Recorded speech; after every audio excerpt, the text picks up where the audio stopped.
Juan, capítulo 6, versículos 70, 60 al 71.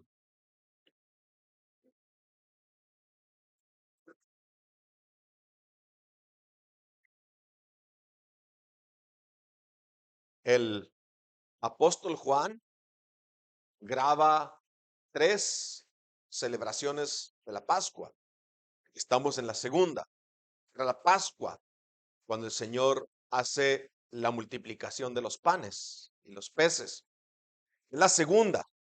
La tercera Pascua es en la que nuestro Señor irá a la cruz. Él se convertirá en nuestra Pascua, en nuestro Cordero, el Cordero de Dios que carga sobre sí el pecado de los que creen. Nos encontramos aquí en una historia muy triste. Las multitudes no son fieles, las multitudes se dejan llevar, son manipuladas muy fácilmente. Las multitudes están dispuestas a seguir a Cristo con la condición de que les dé o cumpla lo que ellos le piden. Les gusta lo que el Señor Jesucristo les da, pero no les gusta la forma en que les habla. No les gusta su palabra, les gusta sus dones, les gusta sus regalos, no les gusta la forma en que enseña.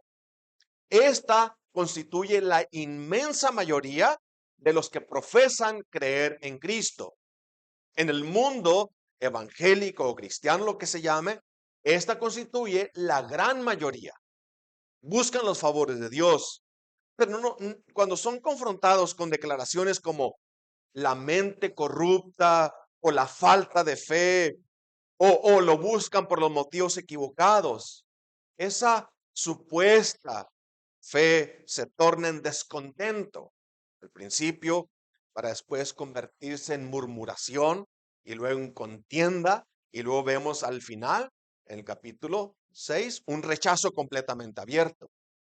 Todos aquellos que no consiguieron sacar de Cristo lo que buscaban, se fueron cuando Él abrió su boca. Este es el sermón entonces que acompaña el milagro. El milagro, el Señor Jesucristo se empeña en llamarlo señal. Es decir, que nos está enseñando algo. El milagro en sí fue real, alimentó más de 5,000 personas, cerca de 15 a 20,000 personas comieron el pan, comieron los peces, pero el propósito era enseñarles algo. Ellos se quedaron con el milagro nada más.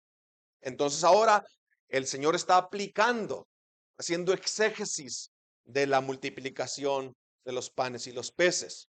En el versículo 33 al 34 leemos de que el Señor Jesucristo les habla del verdadero pan y les dice, el pan de Dios es aquel que descendió del cielo y da vida al mundo. Y ellos le dijeron, danos siempre de ese pan. Es decir, si nos vas a seguir dando comida, perfecto. Acuérdate que Moisés alimentó 40 años al pueblo. Si tú eres el Mesías, el Hijo de Dios, mínimo tienes que hacer algo más grande que Moisés.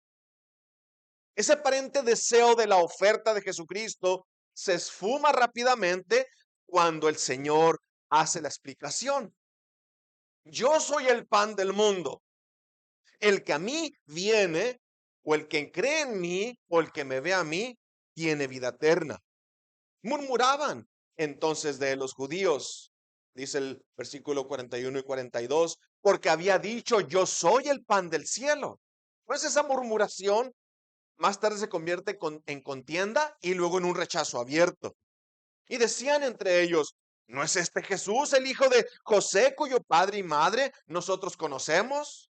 ¿Cómo pues dice este del cielo he descendido? Entonces, ¿quién se cree que es? ¿Mayor que Moisés? Está loco. Y luego vimos a nuestro Señor que en vez de echar para atrás, Él avanza y expone con más claridad lo que Él quiere decir. Y dice, esta es la voluntad del que me ha enviado, que todo aquel que ve al Hijo y cree en Él, tenga vida eterna y yo le resucitaré en el día postrero.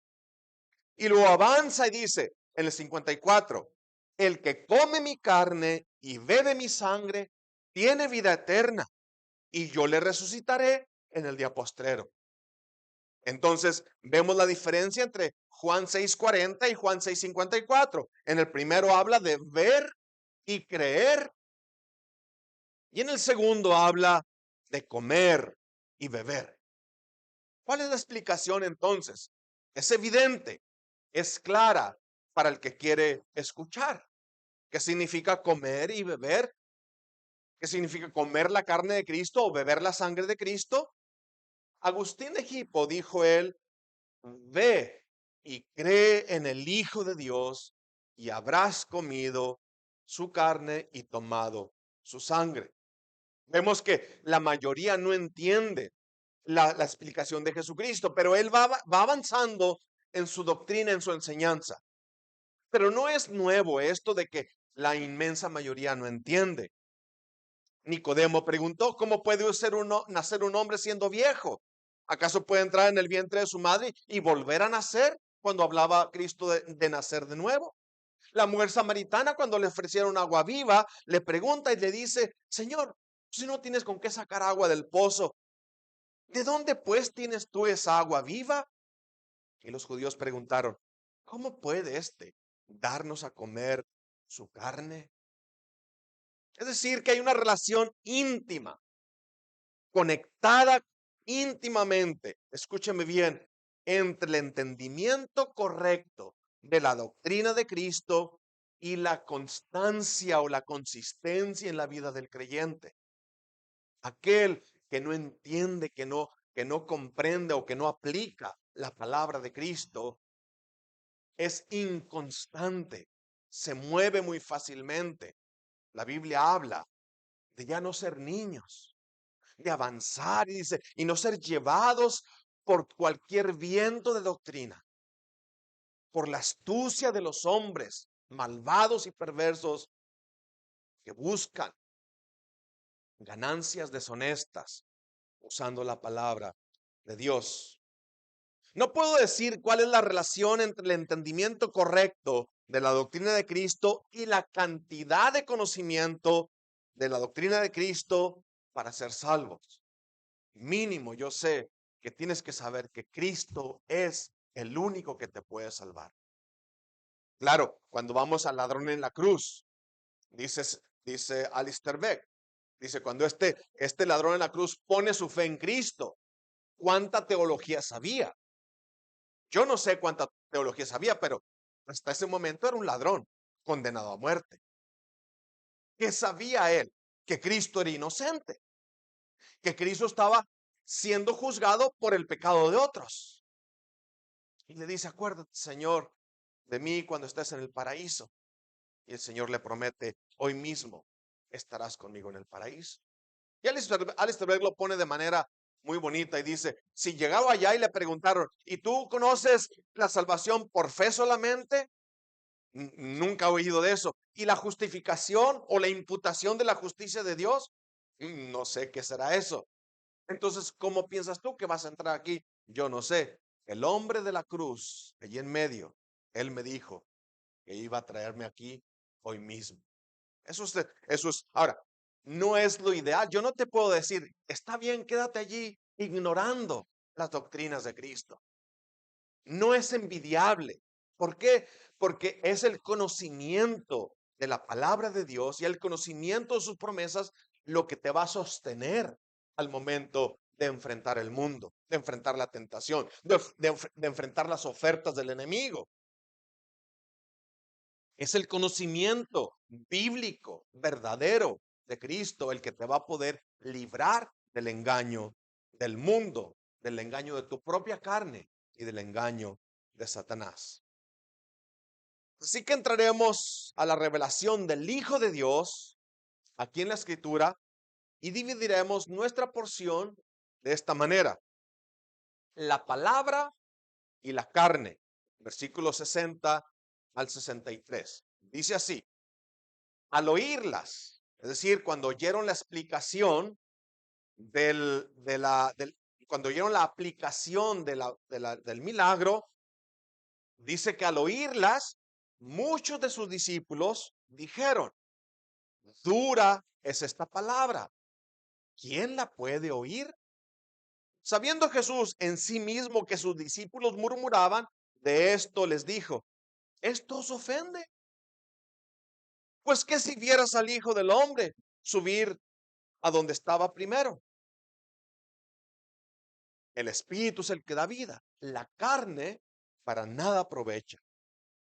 La palabra de Dios y la carne, o la palabra de Dios para la carne es dura, ofensiva y sin provecho. Es el Espíritu el que da vida. La carne, tu mente no te ayuda en esto. Tienes que escuchar la voz de Dios en su palabra. En segundo lugar, veamos nosotros la palabra y el Espíritu.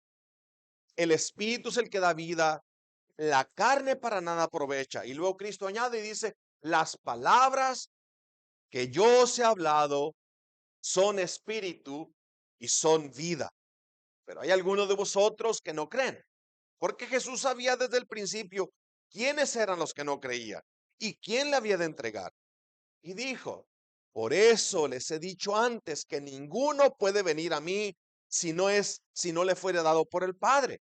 Desde entonces, muchos de sus discípulos volvieron atrás y ya no andaban con él. Veamos entonces el último encabezado, la palabra y la vida eterna. Y entonces Cristo les hace una pregunta. Ahora deja la multitud y vuelve a sus discípulos, sus 12, los que le escogió, y les dice, ¿quieren irse ustedes también? Le respondió Simón Pedro, Señor, ¿a quién iremos? Tú tienes palabras de vida eterna. Y nosotros hemos creído y conocemos que tú eres el Cristo, el Hijo del Dios viviente. Jesús le respondió, ¿no los he escogido yo a ustedes, los 12? ¿Y uno de ustedes es diablo? Hablaba de Judas Iscariote, hijo de Simón, porque este era el que le iba a entregar y era uno de los 12. Veamos la primera parte, la palabra de Dios y la carne, es decir, mi capacidad para entender. En cuanto a la palabra de Dios y la carne, el apóstol Juan describe los sentimientos de los judíos y de los discípulos. No son diferentes que los de nosotros ahora. La palabra de Dios para la carne, para mi cuerpo físico, es dura, es ofensiva y es sin provecho. Es dura porque descubre mi pecado. Es ofensiva porque me dice que el Señor al que tengo que adorar es un Señor humillado en la cruz del Calvario. Yo admiro a los campeones, a los que triunfan, no a los que son vencidos y atormentados por una multitud. Y es sin provecho porque no me sirve. Si la rechazo, si no la creo, claro que es sin provecho. Ve a los discípulos. Al oírla, muchos de sus discípulos dijeron, dura es esta palabra. ¿Quién la puede oír? ¿Cuál es la respuesta? Nadie. A menos que el Señor te ayude y te sostenga o te sostenga o te asista, es que la vas a poder entender. Pero la palabra de Dios es dura para el corazón, no porque sea dura en sí misma, sino porque el corazón se ha endurecido, el oído se ha cerrado a la palabra de Dios.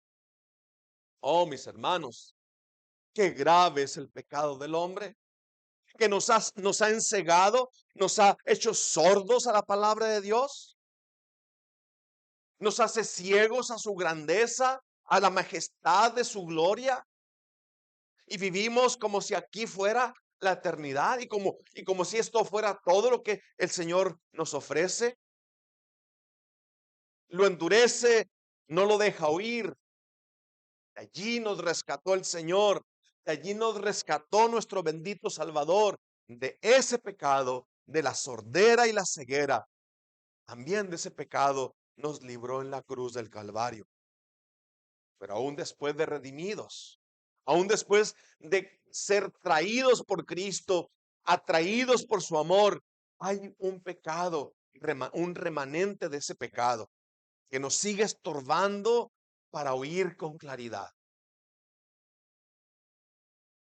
Nuestro Señor, cuando exhortó a sus discípulos en el camino a Emaús, no les dijo, yo entiendo su falta de fe, porque la palabra es dura y es ofensiva.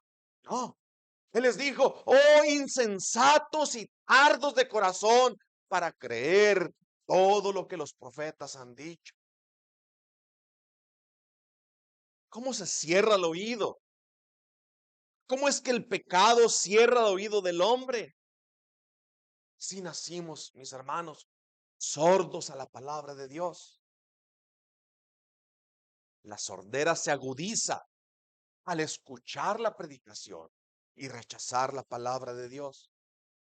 ¿Cómo se abre el oído? ¿Cuál es el remedio para esta sordera? La predicación de la palabra de Dios. La palabra de Dios a unos va a cerrarlos y hacerlos más duros, y a otros los quebrantará, abrirá sus ojos y sus oídos a esta gran maravilla. ¿Ve usted cómo fue el ministerio del profeta Ezequiel? El profeta en Ezequiel 3:4 le dice al Señor, me dijo, hijo de hombre, ve y entra a la casa de Israel y habla a ellos con mis palabras. Y en el 7 dice, en 3:7 dice, mas la casa de Israel no te va a oír. Qué ministerio tan difícil, ¿cierto? Ve y háblales y no te van a oír. Entonces, ¿cuál es el propósito de hablarles? ¿Sabes qué? El propósito de la palabra, de hablarles, es juzgarlos con juicio justo. No te van a oír a ti, le dice al profeta Ezequiel, porque no me quieren oír a mí. Pero háblales a ellos. Ellos son una casa dura de frente y obstinada de corazón. Y en el versículo 11 del capítulo 3 dice, ve y entra a los cautivos, a los hijos de tu pueblo, y háblales y diles, así ha dicho Dios el Señor, escuchen o dejen de escuchar, pero sabrán que hubo profeta entre ellos. No solo la palabra de Dios es dura para el corazón, también es ofensiva. Dice el 61, Juan 6:61, sabiendo Jesús en sí mismo que sus discípulos murmuraban de esto, les dijo, ¿esto os ofende? Es decir, que yo soy el que descendió del cielo y que yo soy el que el Padre ha designado para dar vida. ¿Eso los ofende? ¿Qué fue lo que los ofendió? Bueno, podríamos pensar en muchas cosas. La Biblia no nos dice por qué se ofendieron. Pero podríamos pensar, porque al principio luego Cristo le dice, ¿saben qué? Me buscan porque comieron ayer. Si yo tenía hambre y lo venía a buscar para que me diera comida, me dice, ¿sabes qué? A ti todo lo que te importa es lo que me puedes sacar de mí. Pues ya es una confrontación abierta. No me buscan por la señal que vieron. Me buscan porque comieron ayer y otra vez quieren comer gratis. Descubre que están más preocupados por las necesidades temporales que por las necesidades espirituales y eternas. ¿Y cuántas veces nosotros, mis hermanos, pecamos de esta misma manera? ¿Cuántas veces las circunstancias adversas de la vida nos arropan, nos congelan o no nos dejan avanzar y tememos cuando el Señor nos ha dado a su Hijo amado y nuestro problema más grande se ha resuelto? Quiera Dios, mis hermanos, y que nos permita ver todas las cosas temporales a la vista o a la perspectiva de la eternidad, porque así nuestros oídos oirán y nuestros ojos serán capaces de ver y creer y conocer que Jesucristo es el Señor. ¿Qué más los ofendió? La palabra de Cristo entonces no solamente descubre sus deseos pecaminosos, tratando de manipular a nuestro Señor, pidiéndole que siga haciendo el milagro de la multiplicación de la comida. También descubre que su religión es falsa. Porque si Moisés les dio comida, Cristo es más grande que Moisés. Si al que ellos admiran, lo admiran como si fuera Dios, no es. Cristo es más grande. Moisés era siervo. Cristo es el Hijo del Dios viviente. Sus oídos están cerrados, sus mentes están embotadas con su propia religión, han dejado la palabra de Dios para seguir tradiciones de hombres. No les gusta la palabra del Señor. Esto los ofendió a ellos y esto sigue siendo la ofensa a la mayoría de los hombres en cada época. La carne. A la carne no le gusta ser expuesta de sus corrupciones. A la carne no le gusta que le apunten sus pecados. A la carne no le gusta la humillación. A la carne le gusta ser complacida, no sometida. Así que para la carne la palabra es dura, ofensiva, pero también es inútil, sin provecho alguno. Nuestro Señor aseguró: yo soy el pan del cielo, yo soy el que descendió del cielo. Este es la palabra de Dios hecha carne. Él es la revelación de Dios. ¿Quieres ver a Dios? Ve a Jesucristo. ¿Quieres escuchar a Dios? Escucha a Jesucristo. La pregunta es entonces, ¿qué pasaría? Les dice el Señor Jesucristo, si vieran al Hijo de Dios donde estaba antes. ¿Qué pasaría?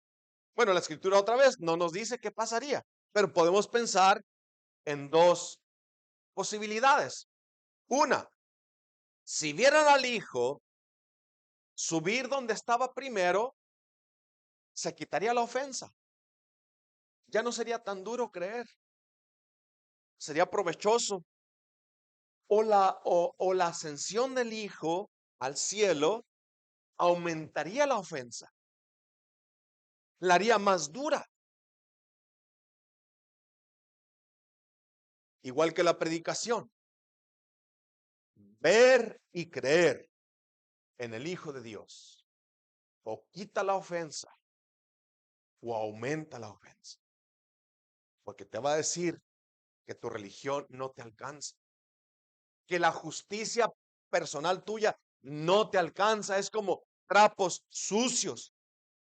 La visión de Cristo bíblica viniendo en gloria probará ser dura, ofensiva y sin provecho para la gran mayoría. El regreso de Cristo en gloria, la visión gloriosa de Cristo para los que han creído, va a ser preciosa, hermosa, única. Esta fue la oración de nuestro Señor. Él dijo en Juan 17, Padre, los que me has dado, quiero que donde yo estoy, también ellos estén conmigo.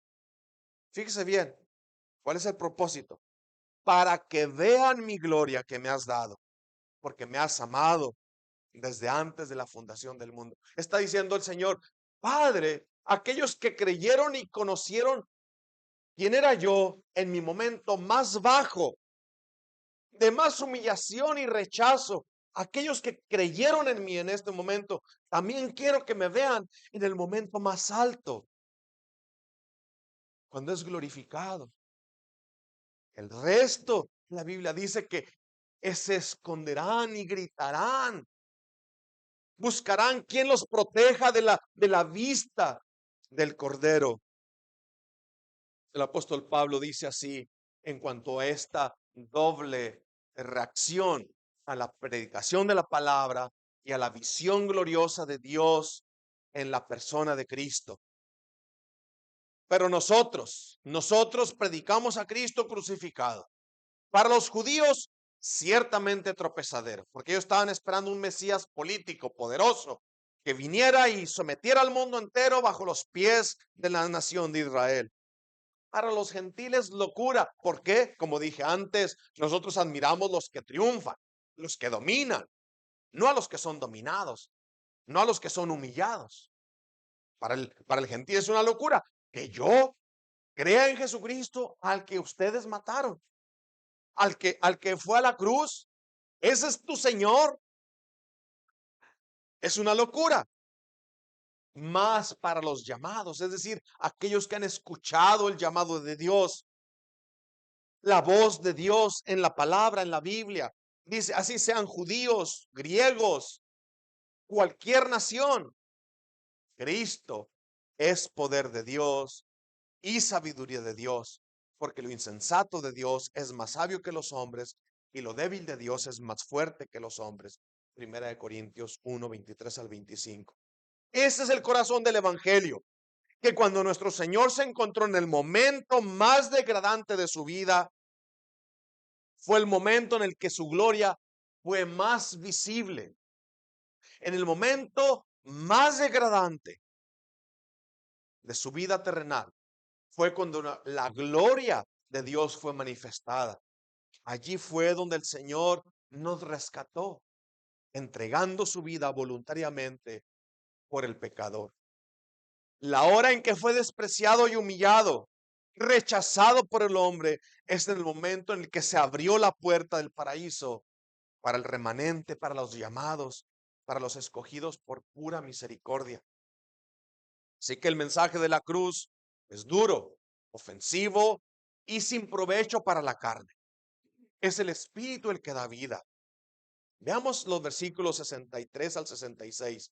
Es el Espíritu el que da vida. Ahora tenemos la palabra de Dios siendo aplicada por el Espíritu de Dios a la mente. El 63 dice así, el Espíritu es el que da vida. Y 64, pero hay algunos de ustedes que no creen. Algunos, no todos. Sí hubo quien creyó. No todos lo rechazaron, porque Jesús sabía desde el principio quiénes eran los que no creían y quién la había de entregar. Por eso he dicho, dijo el Señor, que ninguno puede venir a mí si el Padre, si no le fuere dado por el Padre. Entonces, la pregunta sería, si la carne, si mi inteligencia humana no es suficiente o capaz para darme vida eterna o llevarme a Cristo, entonces, ¿qué nos puede dar vida? ¿Cómo es que si mi mente no me alcanza, cómo es que puedo yo creer y ver a Jesucristo? Bueno, en el Antiguo Testamento, el Espíritu Santo siempre se conoció o fue marcado por esta característica. Es el Espíritu el que da vida.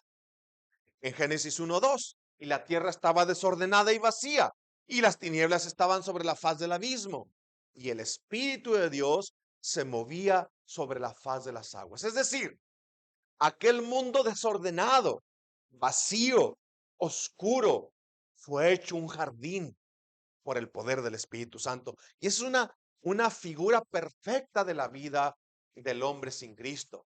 Vacía, desordenada y oscura. Es el Espíritu el que la puede arreglar. El apóstol Juan nos habló ya en el capítulo 3 de este milagro.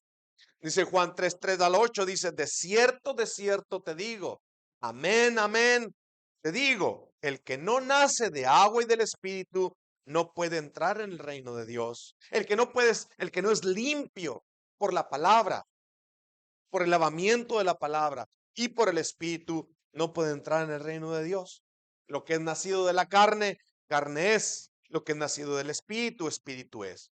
No te maravilles de que te dije, os es necesario nacer de nuevo.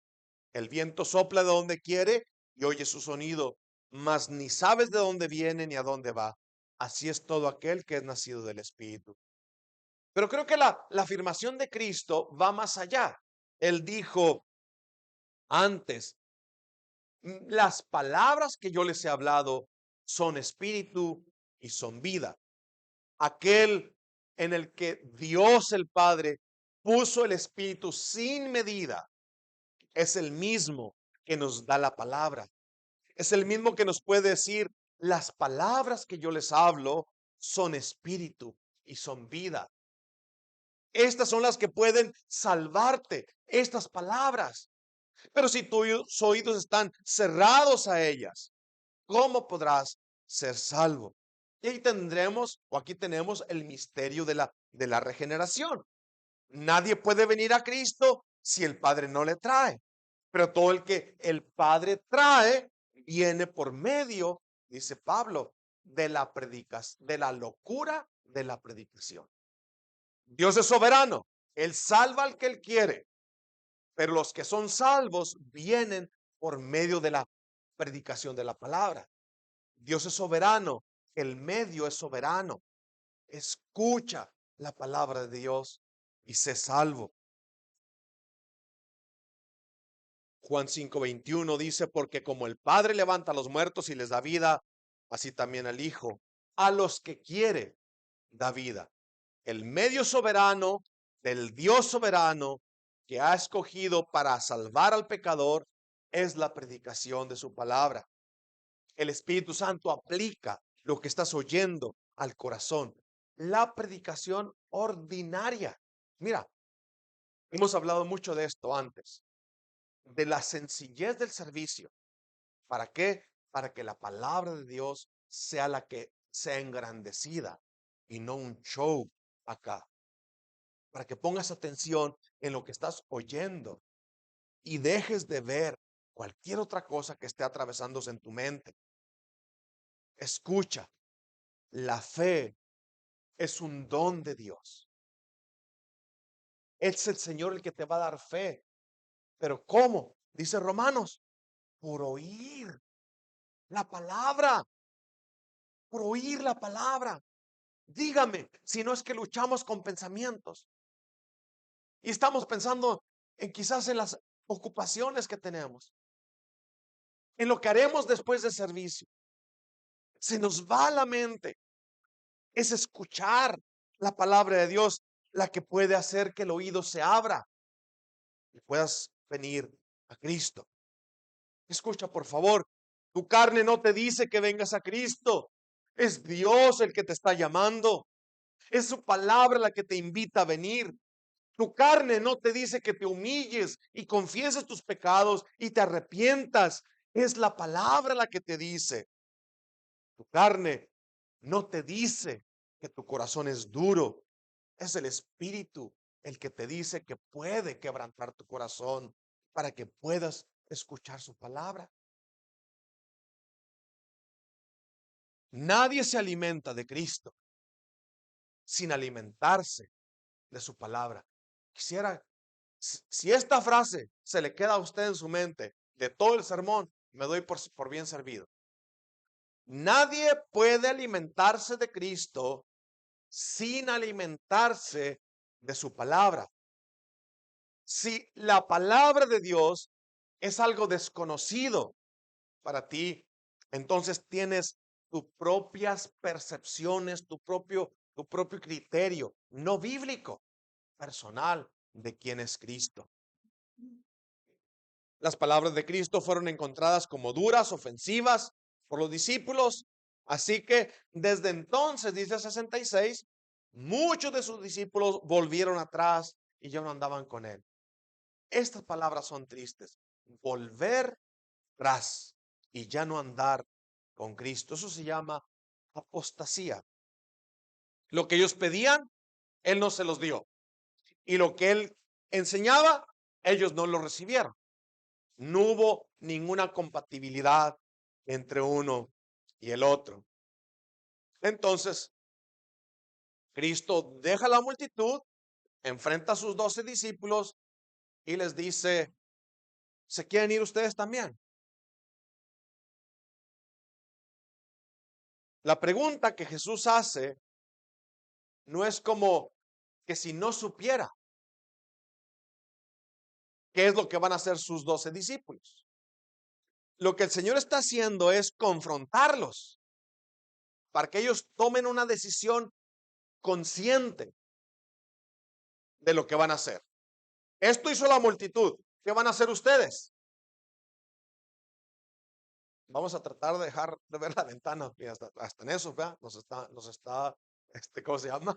Eh, distrayendo, sí. Fíjense bien, la pregunta que el Señor hace a los 12 les dice, ¿se quieren ir ustedes también? No es que está buscando información, como que si Él no supiera qué van a hacer ellos. Lo que está haciendo es confrontarlos a ellos para que ellos sepan qué van a hacer. ¿Cierto? Entonces, Pedro le responde, ¿a quién iremos? tú tienes palabras de vida eterna. La palabra de Dios es dura, ofensiva y sin provecho para la carne. La palabra de Dios, aplicada por el Espíritu, es poderosa, quebranta el corazón, abre los ojos, abre el oído. Esto es vida eterna, es vida eterna. Y terminamos así entonces la palabra de Dios y la vida eterna. ¿Cuánto entendía Pedro de lo que está diciendo? Cuando él dijo, ¿a quién iremos? ¿Cuál otra opción tenemos? Yo escuché, o sea, Pedro escuchó, las palabras que yo he hablado son vida, espíritu y son vida. Pedro ahora aplica y dice, ¿cuál otra opción hay? Si te dejamos a ti, ¿dónde encontraremos a alguien que nos hable de la misma manera? Pero ¿cuánto entendía Pedro? No lo sabemos. La respuesta de Pedro está compuesta de dos partes. Él dice en el versículo 69, después de responderle, ¿a quién iremos? Tú tienes palabras de vida eterna. Y lo dice Pedro, y nosotros hemos creído y conocemos que tú eres el Cristo, el Hijo del Dios viviente. Esto es único o particular de las criaturas. Cristo dice que Él conoce al Padre, pero Cristo nunca dice que Él cree en el Padre. Es el redimido, es el que es rescatado de las tinieblas, el que puede decir, he creído y conozco.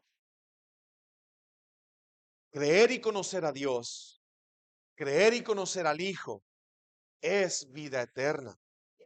Rápidamente veamos entonces que hay una forma de creer y una forma de conocer que no es vida eterna, y una forma de creer y una forma de conocer que sí es vida eterna. Santiago 2:19 dice, ¿tú crees que Dios es uno? Pregunta, ¿tú crees que Dios es uno?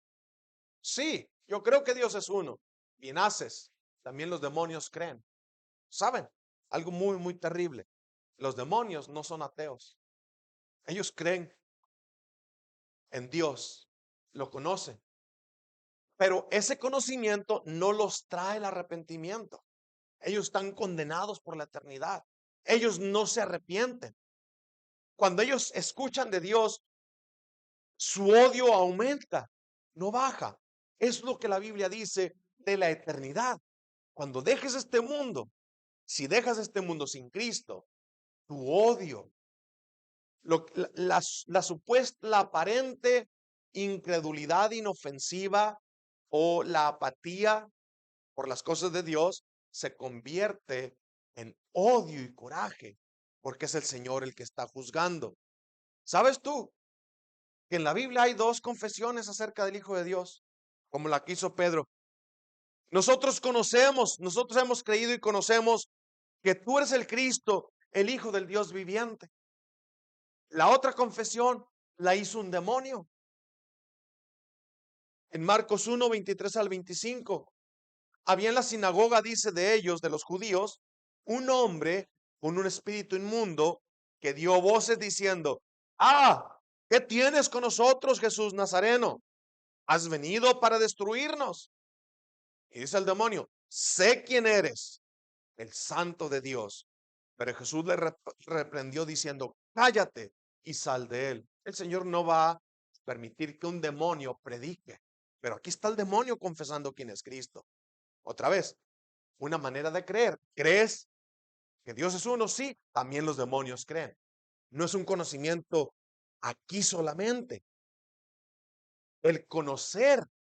Yo sé quién eres, dijo el demonio, pero ese conocimiento no lo salva. Ahora, el conocimiento y la creencia o la fe que sí salva es esta. Dice Efesios 2:8, porque por gracia son salvos por medio de la fe, y esto no es de ustedes, es un regalo de Dios. Gálatas 4:9 dice, mas ahora, conociendo a Dios, y luego como si se corrige a sí mismo el apóstol y dice, o más bien, siendo conocidos por Dios, ¿cómo es que van a empezar a practicar la religión antigua otra vez? ¿Cómo se quieren volver a ser esclavos de una religión de hombres?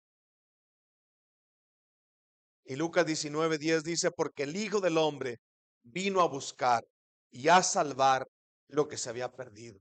El conocimiento de Cristo que tiene el mundo no les alcanza para venir humillados a Cristo, solo les alcanza para pedirle cosas.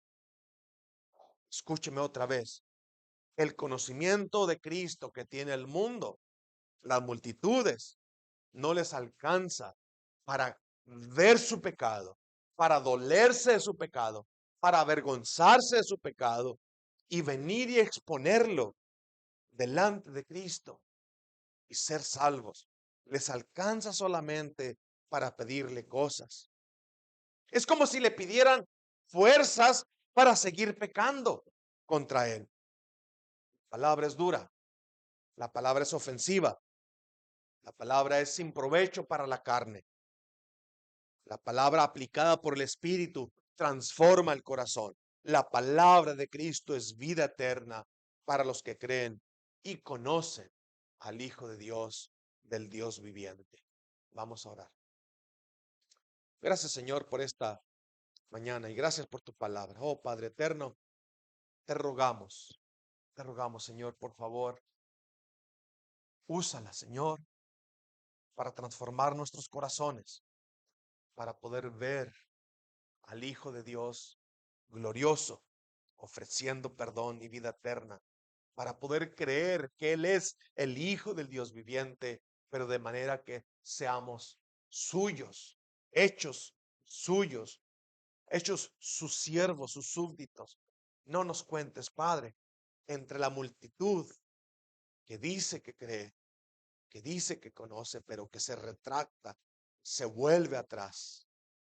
Ayúdanos, Padre, a ser contados entre aquellos que enfrentan cualquier circunstancia y mantienen su fe firme y segura porque saben quién eres tú.